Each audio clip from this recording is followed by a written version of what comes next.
अब देख लेते हैं अपन रोटेशन मोशन का पार्ट नंबर सेकंड, है ना, पार्ट नंबर सेकंड। पहले वीडियो में अपन ने देखा था पार्ट नंबर 1, जिसमें अपन ने कहाँ तक रिवाइज कर लिया था, मोमेंट ऑफ इनर्शिया तक रिवाइज कर लिया था। ठीक, अब अपन को देखना है पूरा टॉर्क, पूरा चैप्टर ही खत्म करना है अपन को अब तो। और ये 2:20 हो चुके हैं, 3 बजे तक, यानी 40 मिनट में ख़त्म करना है। ठीक, तो कल अपन ने क्या देखा था,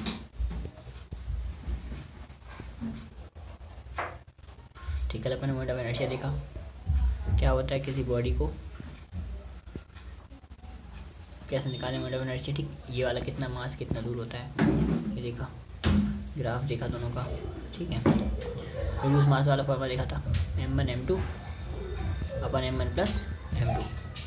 रिड्यूस मास का सेंटर ऑफ मास तक निकालने को बोले तो ऐसा करना, r स्क्वायर करना। ठीक, ये देखा था किसी एक एक्सिस के थ्रू निकालना हो, एक्स वाई जेड में रखा हो, किसी एक एक्सिस थ्रू निकालना, जिसको निकालना उसे छोड़कर दोनों के स्क्वायर का सम। ठीक है, तो ये वैसे छोड़कर अपन ने दोनों का स्क्वायर का सम, मतलब देखो ऐसे एक्स का निकालना है तो वाई का स्क्वायर जेड का स्क्वायर, कल दिखा था, कल की वीडियो में सब है, मतलब ठीक है, उसको नहीं देखना बार बार, अपने जल्दी जल्दी समझना है वरना। ठीक, फिर ये सवाल थे वो भी अपन निकाल लिए थे मोमेंट ऑफ इनर्शिया की, ये तो डीपी में भी था, ये सवाल भी डीपी में था, लेकिन मैंने गलत कर दिया। लैंग्वेज के सवाल डायग्राम देखकर सही हो जाते हैं, पर कभी कभी लैंग्वेज में गड़बड़ हो जाते हैं, तो अपन को डीपी सारी एक बार से ज़्यादा बार करनी पड़ेंगी। एक बार कर लिया, जो गलत निकला उसको फिर से अपन को करना पड़ेगा बाद में कि हाँ ये रॉन्ग क्वेश्चन है, अपने इनको मार्क करके फिर सारे पीवाई को एक बार फ्लो में करने पड़ेंगे, फिर उसके बाद गलत निकलेंगे उनको फिर से करने पड़ेंगे। ऐसा करके गलत वाले क्वेश्चन को ध्यान देकर करना पड़ेगा जब चैप्टर माना जाएगा कंप्लीट। चलो हटा दीजिए सबको, ये देख लिया डीपी में भी था ये क्वेश्चन, है ना। चलो फिर जाओ कहाँ, मोमेंट ऑफ इनर्शिया, मतलब इसके बाद डीपी भी करनी है पूरे रोटेशन मोशन की, है ना, फिर हो जाएंगी। देखो ये वाला फॉर्मूला लगाना नहीं है कहीं, वैसे तो फील्ड से एम स्टार से हो जाता है सवाल इसका आता है तो अभी, लेकिन इसको छोड़ दो, कर लिया था। ये सवाल आया था डीपी में, इसका एक सवाल था, अब देखो डीपी कर ली तो उससे बात कर पा रहे हैं कहाँ सवाल था। ठीक, क्या है इसका मतलब, एम एल स्क्वायर बाय 3 होगा यहाँ से, तो यहाँ से क्या होगा, ml²/12 होगा। तो जितना भी एंगल दिया हो उसको लगा सकते हैं। मान लो यहाँ से अपन को एंगल दिया, ये वाली एक्सिस दी है तो एंगल दिया है, एंगल लगा सकते हैं sine theta, sine square theta, ये ध्यान रखना था कि साइन स्क्वायर थीटा था, है ना, यहाँ पर उसी से सवाल हो गया था। चलो ये सवाल देख लिए थे।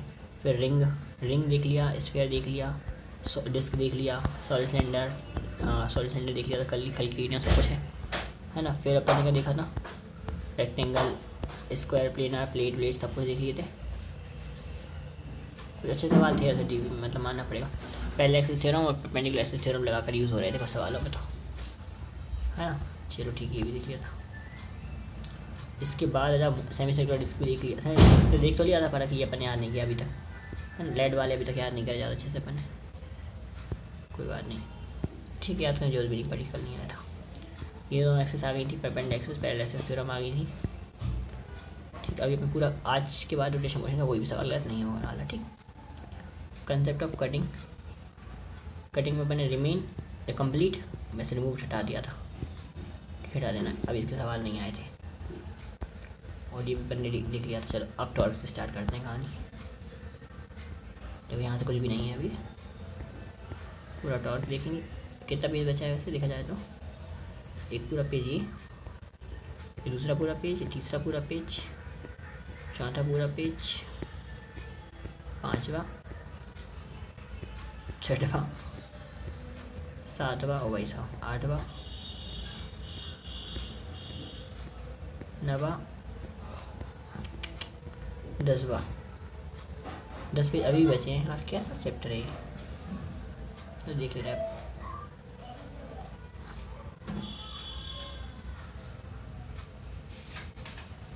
टॉर्क शुरू करेंगे, नहीं हो पाया थर्ड पार्ट कर लेंगे और कुछ नहीं, दिक्कत नहीं है ऐसी। चलो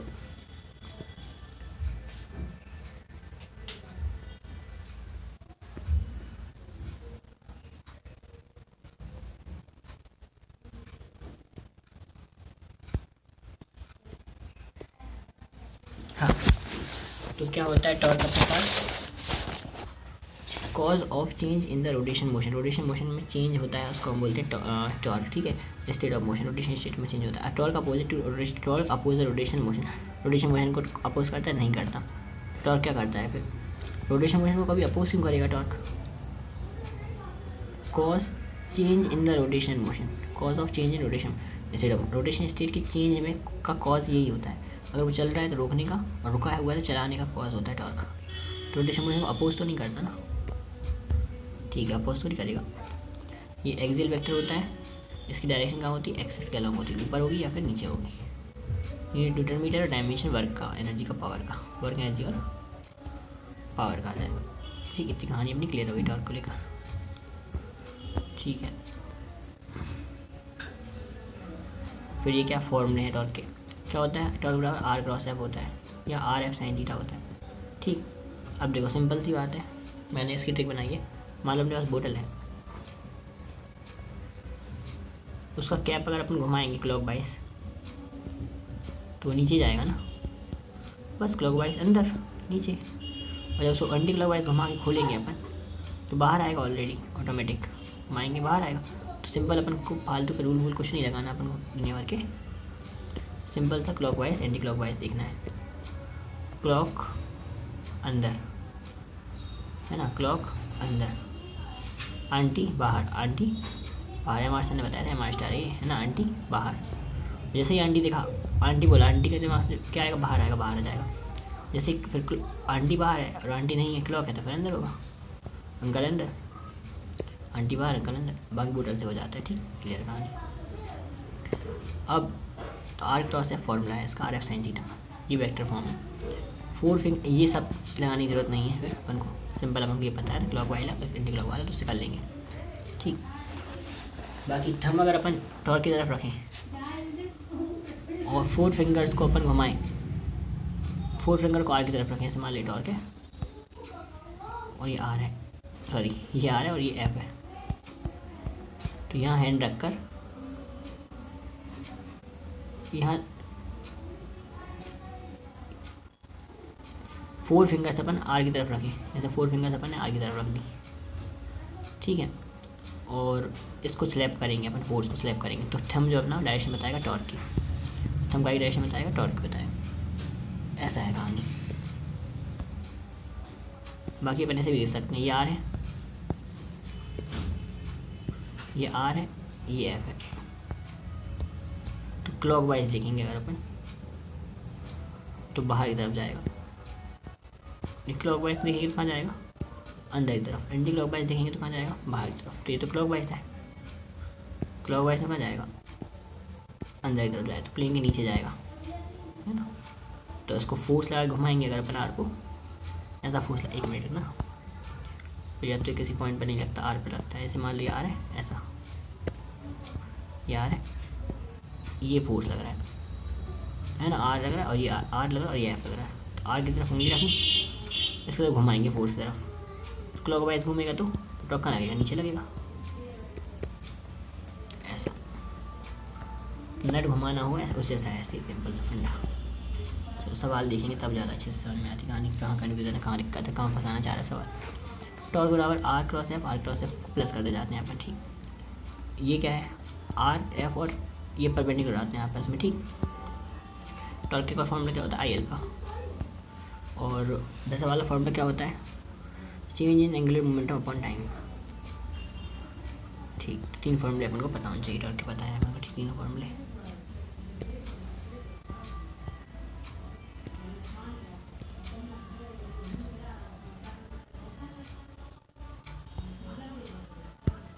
चलो ये इतनी कहानी अपन को याद हो गई, टॉर्क की भी क्लियर है। ठीक, इतनी कहानी अपन क्लियर है, टॉर्क की भी, परपेंडिकुलर वाली भी, आई अल्फा की, और D L upon D T की भी। ठीक, चलो ये अब स्टेटमेंट देखते हैं।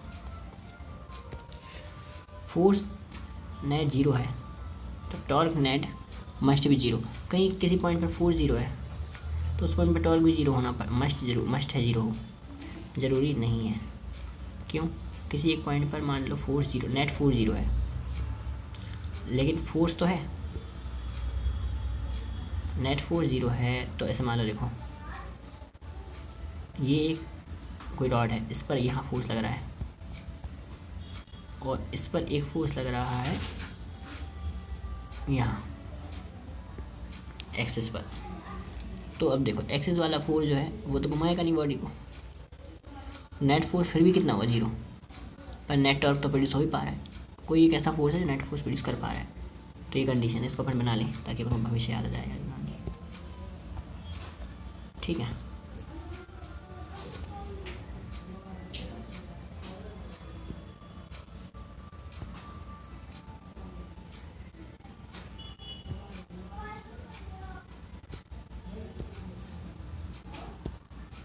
देखो कोई रॉड है अपने पास, ये एक फोर्स यहाँ लग रही है, ओ शिट, एक फोर्स यहाँ लग रही है और एक फोर्स यहाँ लग रही है, ये एक्सेस है। तो नेट फोर्स कितना होगा 0, टॉर्क कितना होगा नॉट इक्वल टू 0। ठीक है ना, ओके। अब दूसरा केस, अगर एफ नेट 0 है, एफ नेट क्या है अपने पास 0, नहीं एफ नेट 0 नहीं है, एफ नेट कुछ ना कुछ है अपने पास, ठीक, लेकिन torque must be non zero. तो फोर्स हो और टॉर्क भी हो ये ज़रूरी नहीं है। देखो जैसे कि मान लो एक एक्सिस है, उस एक्सिस पर यहाँ पे फोर्स लग रही है 5 न्यूटन, यहाँ पे फोर्स लग रही है 2 न्यूटन, ये कुछ भी फोर्स लग रही है, नेट फोर्स 0 नहीं हो पा रहा, तो टॉर्क फिर भी नहीं हुआ आया, क्योंकि हो सकता है जो फोर्स लग रही हो वो एक्सिस के अलॉन्ग ही लग रही हो, तो फिर टॉर्क नहीं आएगा, है ना। तो टॉर्क 0 नॉन जीरो ऐसा ज़रूरी नहीं। तो ये कहना चाह रहे थे कि फोर्स अगर नहीं है तो टॉर्क भी नहीं होगा, ऐसा कुछ नहीं है। फोर्स नहीं हो फिर भी टॉर्क हो, फोर्स नहीं है नेट फोर्स नहीं फिर भी टॉर्क हो सकता है। ये बोल रहा है फोर्स हो तो टॉर्क ज़रूर होगा, ऐसा भी नहीं है।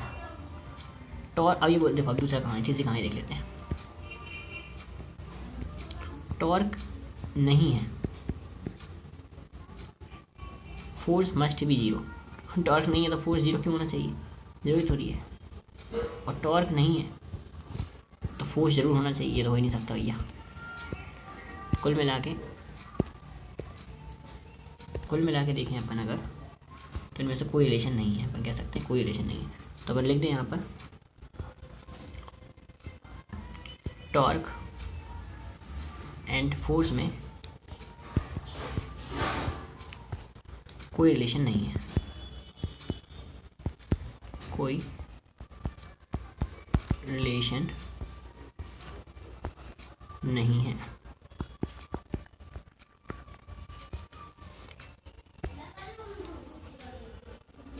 ठीक है, टॉर्क तभी लगेगा जब force F net not equal to 0 हो और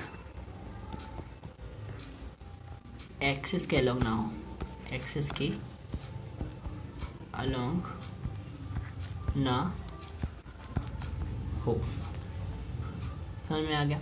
तो फोर्स, अब देखो इन्हें बोल दिया फोर्स नेट 0 जो है F net 0, F net not equal to 0 होना चाहिए, लेकिन सिर्फ अकेली कंडीशन नहीं है, एफ नॉट इक्वल 0 एक्सिस के अलॉन्ग होना चाहिए। तो कोई बोले एफ नेट 0 है, F net equal to 0, torque is equal to 0, must भी, ऐसा ज़रूरी नहीं है। तो सारी कोई रिलेशन नहीं, इसी बात कंडीशन फॉलो होनी चाहिए, तो फिर टॉर्क 0 हो जाएगा। अगर इसी बात है तो टॉर्क हो जाएगा, अदरवाइज टॉर्क नहीं होगा।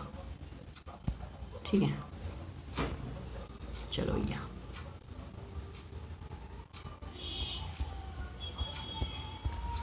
काफ़ी पेज पीछे चले जाते हैं तनक में सॉरी। चलो भैया, तो मैंने लिख दिया, ये लिखा कहानी ये थी। टॉर्क का फोर्स में कोई रिलेशन नहीं है, टॉर्क जब भी लगेगा जब force net not equal to 0 होनी चाहिए, वो भी एक्सिस के अलॉन्ग ना हो, है ना। एक्सिस के अलॉन्ग ना हो, नेट 0 है लेकिन एक्सिस के अलॉन्ग है तो भी कुछ नहीं लगेगा, यानी फोर्स जो है वो एक्सिस के अलॉन्ग नहीं होनी चाहिए।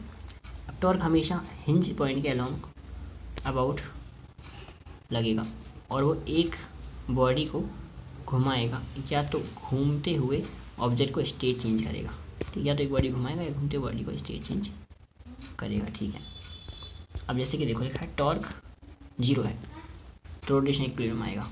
रिजिड बॉडी की बात करते हैं अपन, मान लो ये चल रही है प्रेजेंट वर्ल्ड, ए और बी का वेलोसिटी कैसा होगा, सेम होगा। तो सही बात, सेम होनी चाहिए। पर रोटेशन मोशन में ऐसा नहीं होता। रोटेशन मोशन में ऐसा होता है इस पॉइंट की वेलोसिटी ज़्यादा हो सकती है, v=r ओमेगा होता है। जितना ज़्यादा रेडियस होगा उतनी ज़्यादा उसके पास वेलोसिटी होगी। ओमेगा सबके पास सबका सेम होगा, लेकिन रेडियस जितनी ज़्यादा होगी उतनी ज़्यादा इसकी वेलोसिटी ज़्यादा फील होगी, इसकी वेलोसिटी कम फील होगी। बीच में बैठने वाले कुछ फील ही नहीं होगा, मतलब बेचारे को खरा किस्म का इंसान लगेगा बोलता हूँ। तो ये पेज भी अपना टॉर्क की कहानी ख़त्म कर दी है तुम्हारे। इसमें टॉर्क कहाँ लगता है, कैसा लगता है, उसकी यूनिट क्या है, डायमेंशन क्या है, फॉर्मूलेस क्या है ना, क्या उसकी कंडीशन है, सारी चीज़ें। खामोशियाँ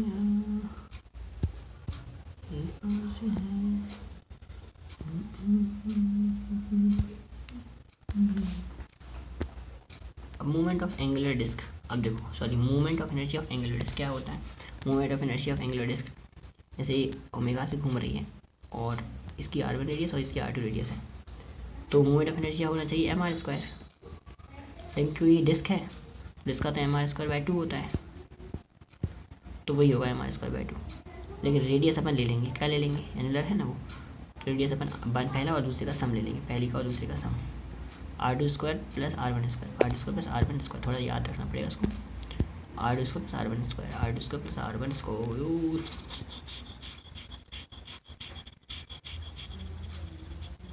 r2² + r1², ठीक।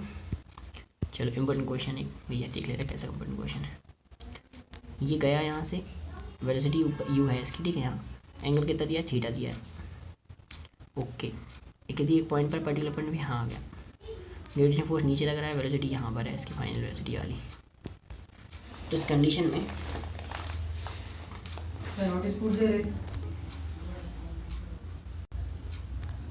अपन ने क्या बोल दिया, इस कंडीशन में टॉर्क लगाने का बोला। देख टॉर्क का फॉर्मूला होता है r×f।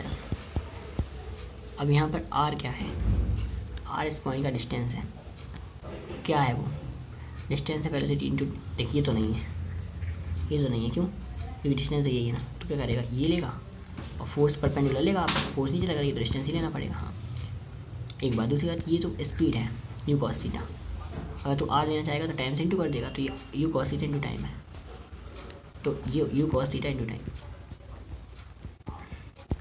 ये फोर्स mg, ये आ गया u cos theta into time into force mg, u cos theta into time into force mg, ठीक, क्लियर कहानी हो गया। अब क्या,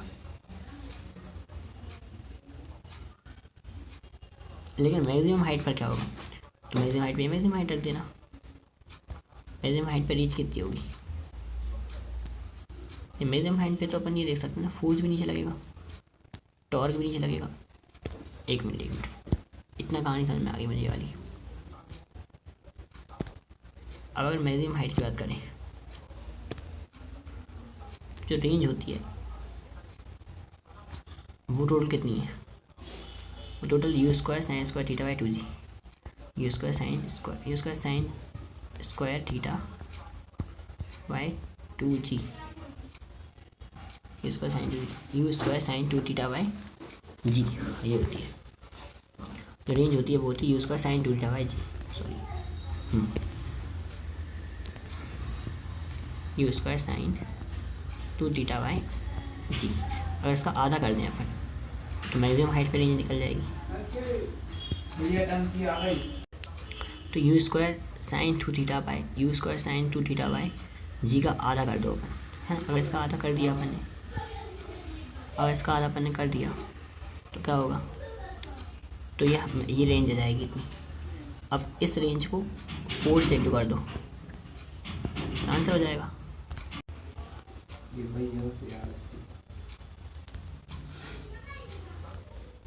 चलो ये ब्रजमोहन जी के नाम से टंकी आई हुई है हमारे घर, और कोई है नहीं हमारे घर ब्रजमोहन, ठीक है। चलो अब अपन देखते हैं कहाँ आगे, देखते हैं। इम्पोर्टेंट क्वेश्चन देख लिया मैंने, यार है ना, कोई दिक्कत है इसमें नहीं है। लैंग्वेज में आएगा तो कर देंगे, बिल्कुल कर देंगे। थोड़ा सा देखना पड़ेगा कि मैक्सिमम हाइट क्या होती है, तो ये पूछ सकते हैं कि एट मैक्सिमम हाइट कितना होगा टॉर्क, ये पूछ सकते हैं मैक्सिमम रेंज में कितना होगा, ये सारी कहानी पूछेंगे, ठीक है ना, तो देख लेंगे।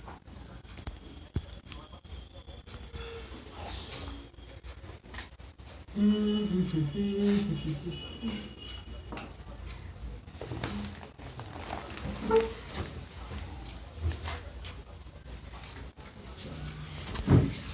मैं ये देख रहा था कि भैया रोटेशन इक्विलिब्रियम की बात करते हैं। रोटेशन इक्विलिब्रियम क्या होता है, चलिए लिखना पड़ेगा अपन को, ऐसा नहीं जल्दी स्लो मोशन नहीं कर सकते। रोटेशन इक्विलिब्रियम क्या होता है, रोटेशन इक्विलिब्रियम में टॉर्क जो है ना वो नेट जीरो हो जाना चाहिए। तो F1D1 F2D2 क्या होना चाहिए, जीरो होना चाहिए। ठीक है, तो मान लो ये पॉइंट है अपने पास,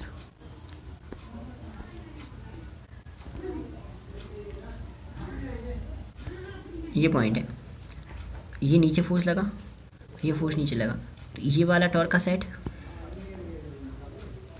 और ये वाले टॉर्क का सेट एक दूसरे को कैंसिल करने चाहिए। एक बात बताओ, ये डिस्टेंस ज़्यादा है तो ये फोर्स कम भी चल जाएगा, पर ये डिस्टेंस कम है तो फोर्स ज़्यादा लगाना पड़ेगा बैलेंस करने के लिए। इतनी सी बात क्लियर है ना। तो यही तो मैकेनिकल एडवांटेज था, ठीक, मैकेनिकल एडवांटेज यही तो था। F1/F2 D2/D1, F1D1 = F2D2 था। तो F1/F2 D2/D1 दिया मैकेनिकल एडवांटेज का फॉर्मूला है।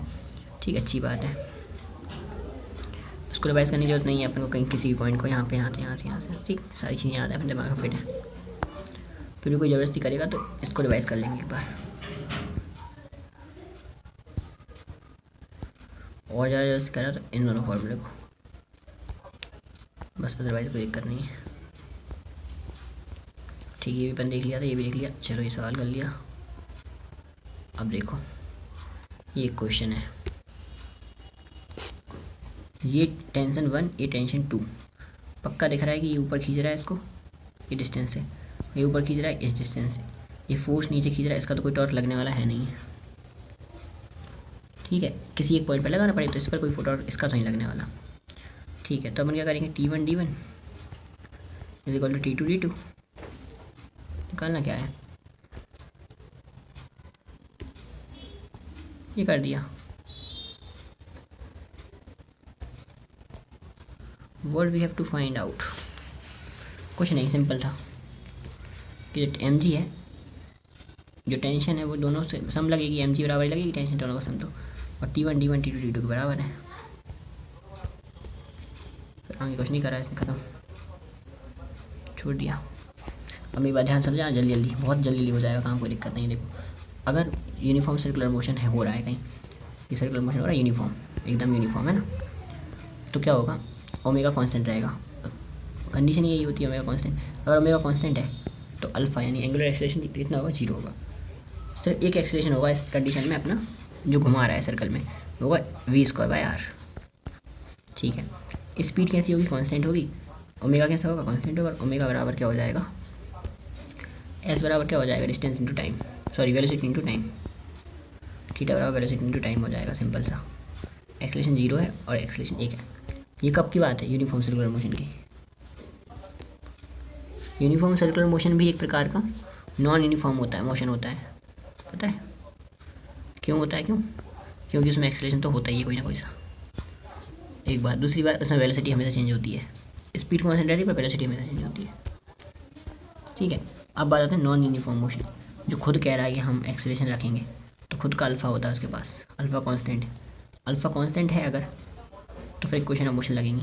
तो v = u+at पता है अपन को, ये लग जाएगी सिंपल सी, अपन को याद है। आगे बढ़ो, इसके सवाल ऐड कर देते हैं, डीबी करेंगे तो आगे आ जाएंगे, अपन को देख लेंगे। टाइम पास नहीं करना अपन को, चीज़ें कहीं देखनी है बस। s = ut + ½ पता है, पता है। v² = u² + 2as पता है, ठीक है, ये वाला हो गया। और मतलब उस काइनेमेटिक्स के पूरे फॉर्मूले आना चाहिए। s = v + u/2, ये v एवरेज निकल जाएगा इंटू टाइम। ये फॉर्मूला पता है और इसका यूज़ भी कर लेते हैं अपन जब एक्सेलरेशन नहीं दिया हो। बस इसमें की ध्यान रखना, यहाँ पर उसका फॉर्मूला n2π है ना, n2π के बराबर है वो। n2π क्यों बोल दिया यहाँ पर इसको, क्योंकि जो 2π है ये तो मुझे भी नहीं पता, इसको मार्क करके रख लेते हैं,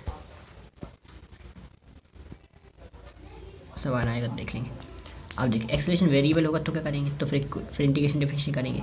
इंटीग्रेशन डिफरेंशिएशन भी क्लियर है। देखो डिस्प्लेसमेंट का इंटीग्रेशन करोगे अगर आप तो क्या आ जाएगा, देख एक डिस्प्लेसमेंट का डिफरेंशिएशन करते हैं तो वेलोसिटी आती है, वेलोसिटी का डिफरेंशिएशन करते हैं तो एक्सेलरेशन आता है, एक्सेलरेशन का डिफरेंशिएशन करें नाली आती है, एक्सेलरेशन का इंटीग्रेशन वेलोसिटी, वेलोसिटी का इंटीग्रेशन डिस्प्लेसमेंट, खत्म, कोई दिक्कत नहीं है। चलो स्लोप वाली कहानी भी उनको पता है।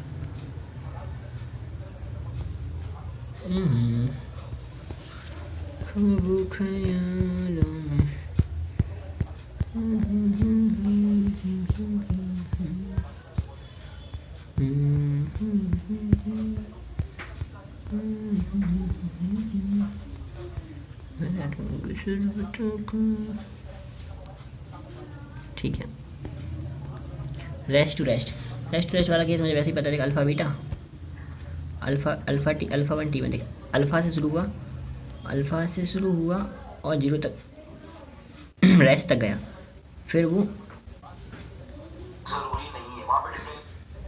पहले उसका अल्फ़ा वन एक्सेलरेशन है, फिर ओमेगा तक, ओमेगा से चला, फिर अल्फ़ा टू रिटार्डेशन हुआ, रेस्ट पे ही आ गया वापस फाइनली। ऐसी condition alpha one T one alpha two बराबर होगा, alpha one theta one alpha theta two बराबर होगा। ठीक है, ध्यान रखेंगे। एस वन की बात करें तो पहले डिस्प्लेसमेंट कितना हुआ है, हाफ AT स्क्वायर, फिर तीसरे नंबर पे कितना हुआ, हाफ AT स्क्वायर, बीच में कितना हुआ, बीच में कोई एक्सेशन था ही नहीं तो एज इक्वल टू UT हुआ, सिंपल UT। जितनी वेलोसिटी वो यहाँ तक गेन कर चुकेगा उतनी वेलोसिटी से चलता रहेगा, T टाइम तक चलेगा। ये बहुत ही खूबसूरत सवाल नोट्स में था एक, और DB में भी आएगा अपने सामने, कभी ना कभी आएगा वो, है ना। इसके बाद देखिए ध्यान रखेंगे इसको। ठीक, चलो आगे बढ़ते हैं।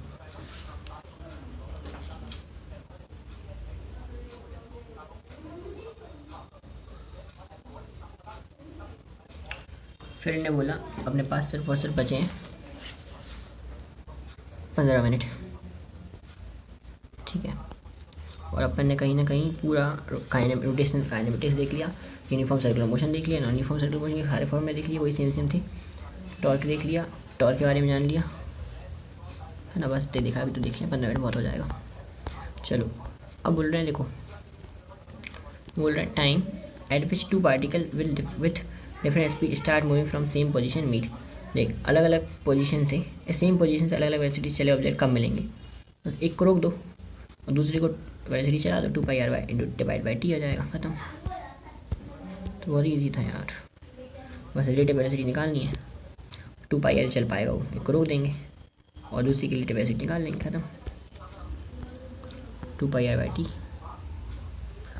अब देख प्योर रोटेशन मोशन आ गया। प्योर मोशन क्या होता है, प्योर रोटेशन मोशन हो सकता है। प्योर रोटेशन अगर वो हो रहा है, घूम रही है पूरी बॉडी है, अब वो ऐसे ऐसे घूम रही है, घूमती जा रही है, तो जो ओमेगा है वो सारे पार्टिकल के सेम रहेंगे।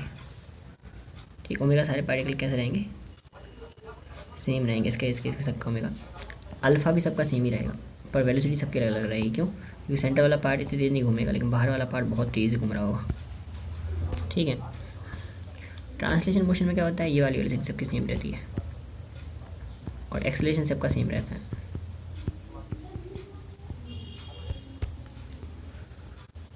अब बात आती है एनालॉजी। देख एनालॉजी के हिसाब से देखें अपन, अगर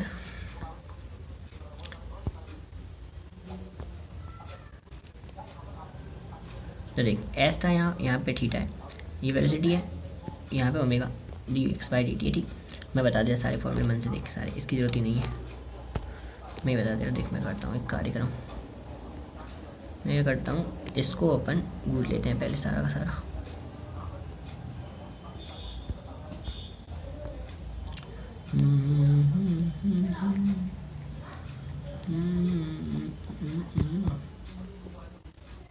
या फिर एक काम करते हैं, उसको हटाओ, एक न्यू पेज ऐड कर लेते हैं।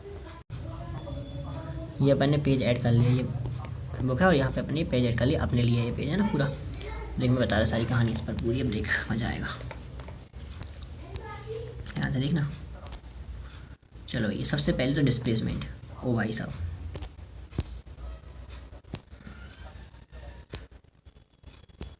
सबसे पहले डिस्प्लेसमेंट यहाँ पर थीटा, डिस्प्लेसमेंट कितना होगा यहाँ पर, स्पेशल यहाँ पे थीटा थीटा होता है, यहाँ वेलोसिटी होती है ds/dt। ठीक, यहाँ थीटा होता है, यहाँ पे अपने पास ओमेगा होता है d(θ/dt)। ठीक है भैया, यहाँ पर एक्सेलरेशन होता है dv/dt,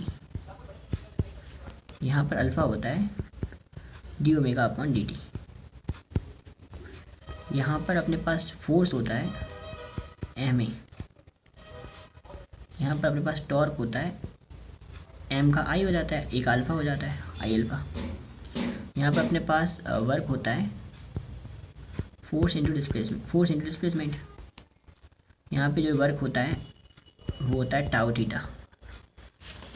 ठीक है, यहाँ पे जो पावर होती है वो होता है फोर्स इंटू वेलोसिटी, यहाँ पे जो पावर होती है वो होता है torque into omega, tau omega. यहाँ पे मोमेंटम होता है m इंटू वी, यहाँ पे जो मोमेंटम होता है वो होता है आई ओमेगा, ये टाउ ओमेगा या आई ओमेगा। ठीक है, यहाँ पे इक्वेशन ऑफ मोशन लिखें अगर अपन तो v = u+at दिखाता है। यहाँ पे इक्वेशन ऑफ मोशन लिखें तो v ओमेगा = ω0 + α t लिखाता है। बहुत इंपॉर्टेंट फॉर्मूले, इनफाइनाइट क्वेश्चन बन सकते हैं इनसे। ठीक, यहाँ पे इक्वेशन ऑफ मोशन लिखें s = ut + ½ लिखाता है, ½ a² यहाँ पे इक्वेशन ऑफ मोशन लिखें तो theta = ut + half u⍵0 + half α t² लिखाता है। यहाँ इक्वेशन ऑफ मोशन लिखें तो v² = u² + 2as लिखाता है। यहाँ इक्वेशन ऑफ मोशन लिखें तो ओमेगा = ω0 का स्क्वायर, ओमेगा स्क्वायर = ω0 का स्क्वायर प्लस 2 α θ लिखाता है। यहाँ पे s लिखें v + u / 2 × t, यहाँ पे थीटा लिखें तो ओमेगा + ω0 / 2 × t। ठीक है, और बताओ और कुछ फॉर्मूले बचे हैं क्या? यहाँ पे a1 t1 rest to rest देखें तो a1 t1 = a2 t2 लिखाता है। यहाँ पे α1 t1 = α2 t2 लिखाता है। यहाँ पे अगर अपन देखें तो प्योर मोशन में वेलोसिटी कांस्टेंट होती है हर पार्टिकल की। यहाँ पे हर पार्टिकल का क्या होता है, ओमेगा कांस्टेंट होता है। ठीक है ना, तो ये एनालॉजी थी। सिर्फ इतना ही नहीं, और सुनो अभी, और सुनो कितने फॉर्मूले बनेंगे इनफाइनाइट, कितने सवाल बन जाएंगे इनफाइनाइट। और सुनो जो v होता है वो होता है r×ω, जो अल्फ़ा होता है, सॉरी जो a होता है वो होता है r×α, जो टॉर्क होता है वो होता है r×f। ठीक है, अच्छा एक और चीज़ याद आ गई, यहाँ जो काइनेटिक एनर्जी होती है वो होती है ½ mv², और यहाँ जो काइनेटिक एनर्जी होती है वो होती है ½ I⍵², ½ I⍵²। और कुछ इम्पल्स, मोमेंटम, कॉलिजन सारी चीज़ें कहानी देख लो ना अच्छे से। मोमेंट ऑफ इनर्शिया, यहाँ पर जो मास होता है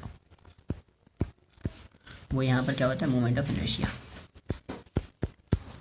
यहाँ पर अपन क्या बोलते हैं, m1v1 = m2v2 momentum of conservation. यहाँ पर होता है I1 ω1 = I2 ω2। ठीक है, और ये जो है v = r×ω, alpha a = r×α, tau r×f। ऐसे ही एंगल = r/रेडियस होता है, थीटा बराबर होता है एंगल बराबर r/रेडियस। तो रेडियस जो है वो क्या होगा, रेडियस होगा r×θ, एंगल r/रेडियस।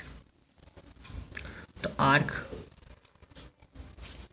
आर्क, जो भी होगा आर्क अपॉन रेडियस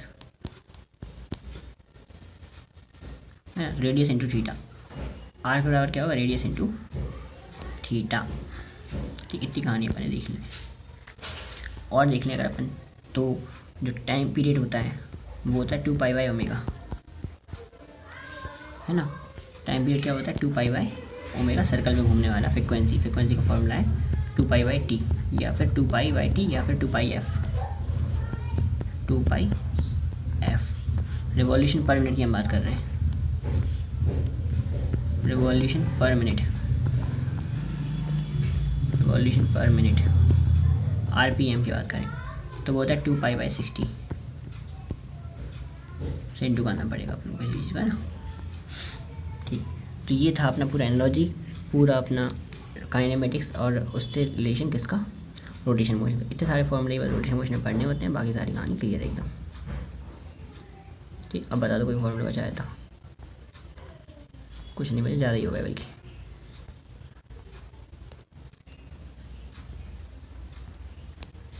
ठीक है, तो ऐसी बात नहीं है कि आता नहीं है, बस दिखता नहीं है ना यहाँ पर ज़्यादा। चलो अब बताओ, और एक और चीज़ बताऊँ। देख, इसको तो एंगुलर मोमेंटम बोल रहे थे,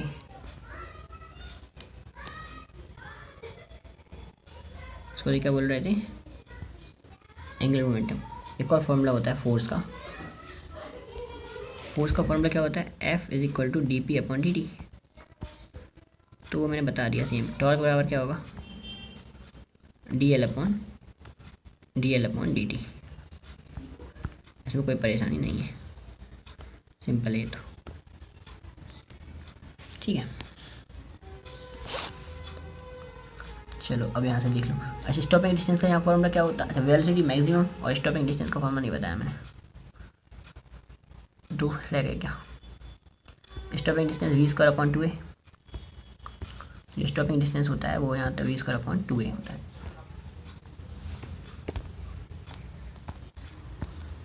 स्टॉपिंग डिस्टेंस होता है यहाँ पर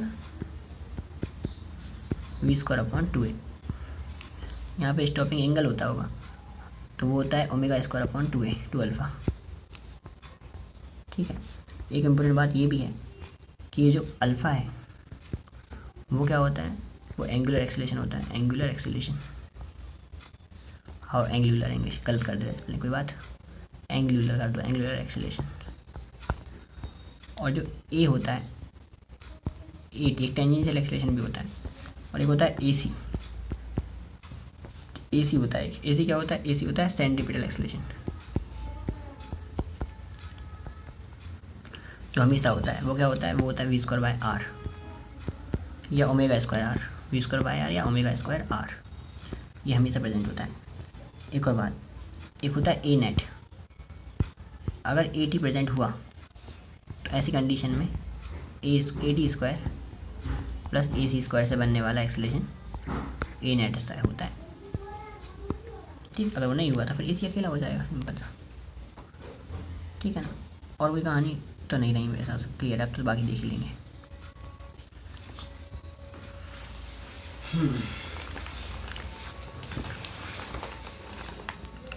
अब इसको देख लेते हैं PDF को। ये भी हो गया, ये भी हो गया, ये सब हो गया। अच्छा, उस पर आधा आम तूने मुझे एक दिया। देखो nth सेकंड में कितना चला डिस्टेंस, वो भी देख लेते हैं। S_nth, एक फॉर्मूला होता है S_nth का, फॉर्मूला होता है S_nth का, है ना। तो उसको देख लेते हैं क्या होता है। बहुत बड़ा पेज है, कोई दिक्कत नहीं। देखो S_nth, संत उस पर आधा आम, उस पर मतलब प्लस अकेला आएगा वैसे ना, पर मतलब प्लस अकेला आएगा। उस पर आधा आम तूने 2n-1 तूने मुझे एक दिया, यहाँ पे क्या होगा, यहाँ पर थीटा nth जो होगा वो होगा उस पर आधा आम तूने मुझे एक दिया। ठीक, ऐसे लिखेंगे, संत पर आधा आम तूने मुझे एक दिया। उस पर आधा है और तूने मुझे क्या दे दिया, एक दिया। वाह, कितनी अच्छी बात है। ये सारे हो गए। ठीक है, चलो अब चलते हैं, अपन एनालॉजी कंप्लीट हो गई। अब चलते हैं कुछ क्वेश्चंस पर। अच्छी बात है क्वेश्चंस भी हैं इसमें। देख अब टॉर्क लगेगा यहाँ, मान लो सॉलिड स्फीयर है having the centre of mass free to rotate and find the angular acceleration. Angular acceleration कितना होगा? एंगुलर एक्सीलरेशन टॉर्क से निकालेंगे। टॉर्क बराबर होता है आई अल्फा। ठीक है, मोमेंट ऑफ एनर्जी अपन को सॉलिड स्फीयर का पता होना चाहिए। तो एक्सिस के थ्रू घूम रहा है वो, सॉलिड का 2/2 कम आना चाहिए, तो 2/5 आएगा, 2/5 mr²। ठीक, आई अल्फ़ा निकालना है बराबर r क्रॉस एफ। अब फोर्स ये भी लग रहा है, ये भी लग रहा है, 2 लगेगा, 2 आर एफ ही लगेगा। और क्या, आर एफ ही तो टॉर्क है, 2 बार टॉर्क लगेगा, बस इसी बात है। ये तो कोई टॉर्क लगाएगा नहीं। तो अब बताओ भैया, 2 से 2 कट जाएगा, 2 से 2 कट जाएगा, आर से आर कट जाएगा, तो अल्फ़ा बचेगा, वो बचेगा 5f बाय mr। देखते हैं, चलो बिल्कुल सही है, 5f बाय mr एकदम करेक्ट, वही सही चल रहा है बड़ो। सॉलिड सिलेंडर अपनी बात करें, सॉलिड सिलेंडर अब 2 kg का था, रेडियस कितनी है उसकी 4, ठीक है। फिर about it axis the rate of 3 pm।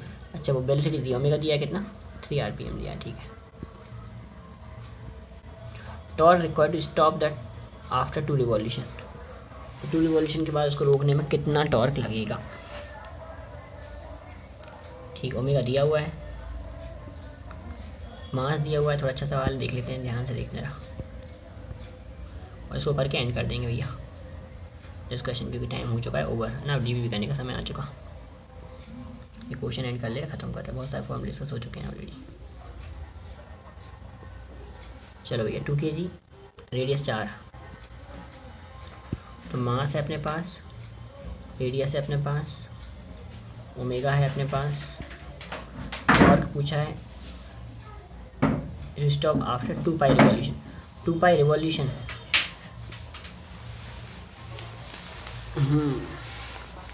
2 pi में थीटा कितना होगा इसमें, 4, 2 pi into 2 pi R, 4 pi square R, 4 pi square R revolution, theta होगा ये, है ना, थीटा दिया है, ओमेगा भी दिया है, और आर भी दिया है। टॉर्क कैसे निकलेगा? टॉर्क का फॉर्मूला आई अल्फ़ा होता है, आई दिया है, अल्फ़ा निकाल लिया जाए कैसे भी करके। तो अल्फ़ा कैसे निकलेगा, S equal to ut plus half T square. Stop हो रहा है वो बाद में, तो v equal to U plus A T होता है, u प्लस ए टी, ये 0 है, u दिया है 3 rpm, और अल्फ़ा टी निकल जाएगा, टी भी नहीं दिया यार अपने पास, सुनो। तो एक ही फॉर्मूला बचा, s equal to ut plus half a t square, half a t square नहीं, v square equal to you square plus 2 ऐसी सही है, 12 थीटा भी दिया है। इसके अकॉर्डिंग ये तो गया काम से। यू की बात चल रही है, यू कितना है, 3 है, 3 2 पाई बाई 60 का whole square is equal to 2 alpha theta, 2 alpha निकालना है, और थीटा कितना है 4 पाई स्क्वायर। इसको मिटा दूँ पहले सब कुछ, ये बता रहा हूँ, V square is equal to you square plus 2 alpha theta, ये हटाओ, ये दिया है 3 rpm 2 पाई बाई 60, अभी दिखा था मैंने, बताया था फॉर्मूले में, का whole square is equal to 2 alpha निकालना है, थीटा 2 पाई, और 2 पाई का इंटू 2 पाई से करा तो 4 पाई स्क्वायर, और आर आ जाएगा। ठीक है, तो पाई स्क्वायर से पाई स्क्वायर गया, और ये पेज भी गया मेरा, यार क्या होता है, मिल गया, यही है यार।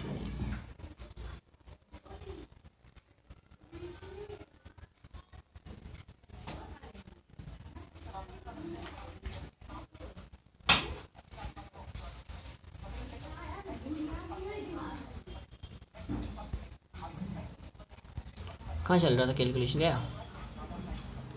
अरे यार देखो मैं बता दे रहा,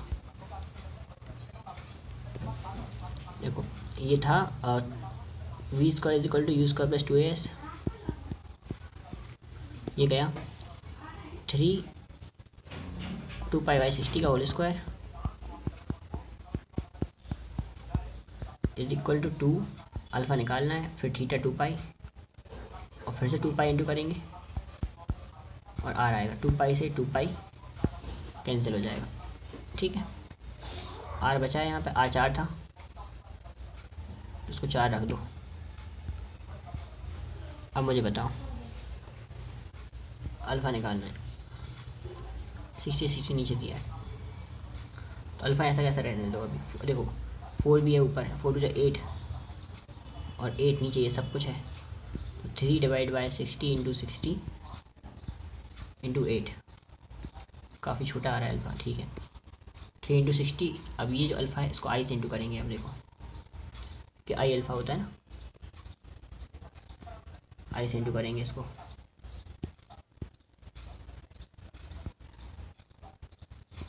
ठीक है, इसको आई से इंटू कर दो। आई कितना होता है, mr स्क्वायर, तो 2 kg का था, आर स्क्वायर मतलब 4 इंटू 4। ठीक है, तो देखो मज़े आएंगे, 4 बन जाए 4, 4 बन जाए 4, 15 बार में जाएगा, ये भी 15 बार में जाएगा, ये 4 बार में जाएगा, कि 5 15, 1/60 स्क्वायर हेड, 1/300 आ रहा है आंसर। पूरा आंसर निकाल लिया मैंने, 1/300 आ रहा है, देखते हैं क्या होता है, गलत आ सकता है, कोई बड़ी बात नहीं है। 1/300, 1/300 है ना,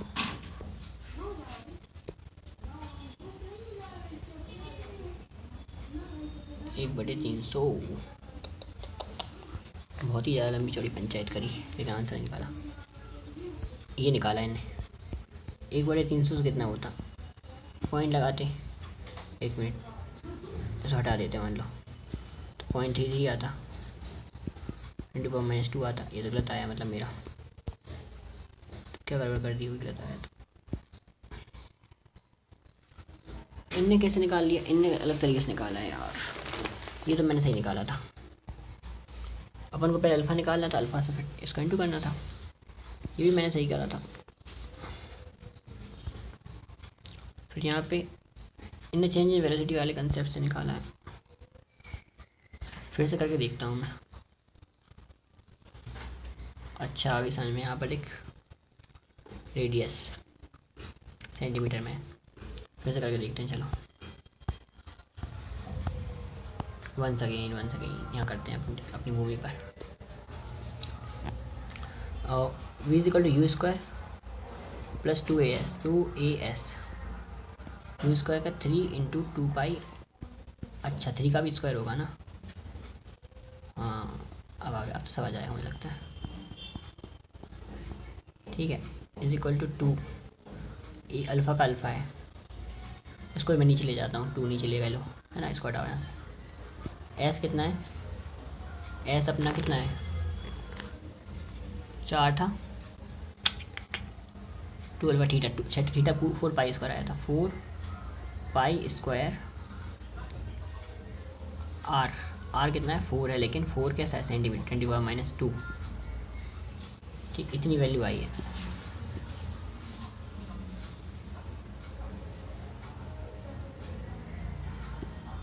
इतनी वैल्यू, अब कर लें दो यार इसको,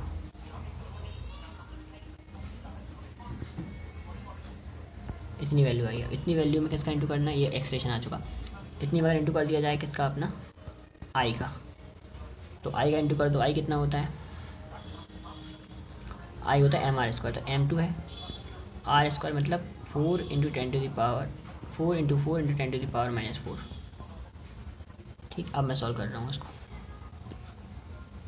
अब देखो इससे ये कैंसिल, ये पूरा कैंसिल, 3 एकम 3, 3 एकम 3, 3 दूनी 6, 3 दूनी 6, ये 20 बचा।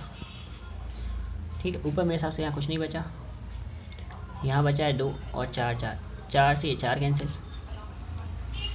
अब बचा 2 और 4, 8 बचा, 2 और यहाँ पर ये जाएगा 2 से 2 कैंसिल, ठीक है। 4 पंजे 20 ये कैंसिल। अब ऊपर कुछ भी नहीं बचा है, ठीक है। नीचे क्या बचा है? नीचे 100 बचा है। अगेन अगर बढ़ो गई यहाँ से 5 2 10 और कुछ नहीं बचा, तो 1/10 बचा है नीचे। 10⁻⁻4 और नीचे 10⁻⁻2 ये ऊपर जाएगा तो +2 हो जाएगा, यानी 100। 10 × 10⁻4 आ रहा है, अभी भी गड़बड़ा रहा है आंसर। पता नहीं क्या गलती हो रही है, आप बताना कमेंट करके। मैं तो नहीं कर रहा solve, I am not solving it any more.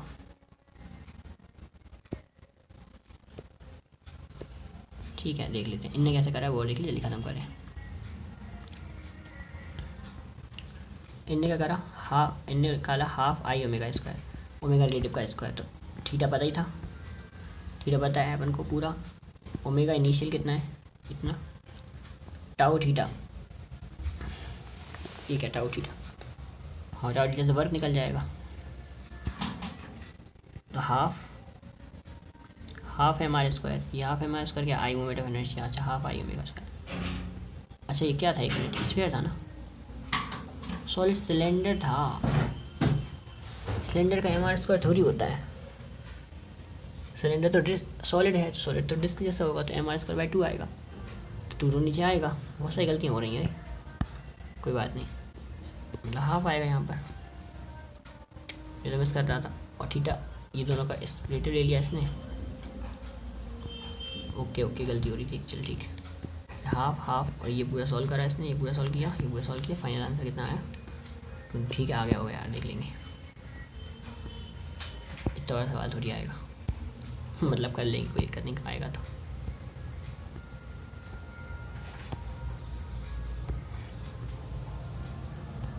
Moment of inertia यहाँ पे गलत हो रहा था, क्या हो रहा था, ये सॉलिड सिलेंडर है, यानी कि mr²/2 आएगा यहाँ पर।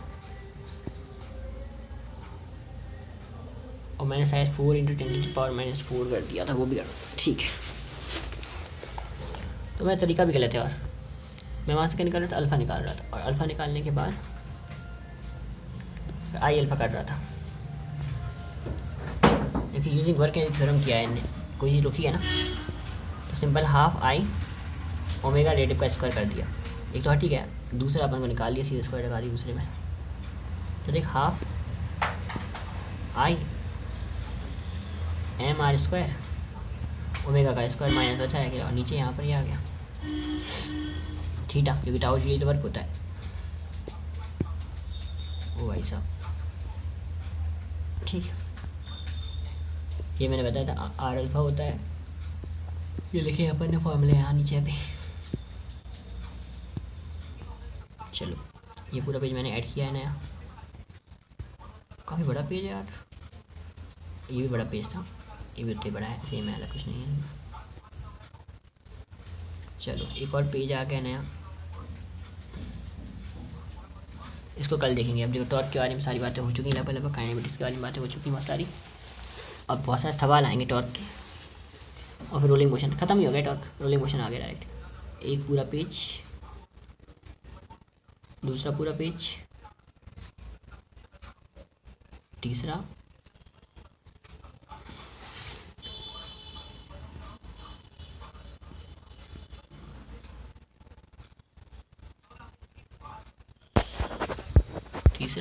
चौथा, पाँचवा पेज अपन कल देख लेंगे, ठीक है। ये कल के सेशन में देखेंगे 5 पेज, रोलिंग मोशन की विधि और डालेंगे। प्लॉट की बताई दी अपन ने, और फॉर्मूले तो बहुत सारे लिख लिए।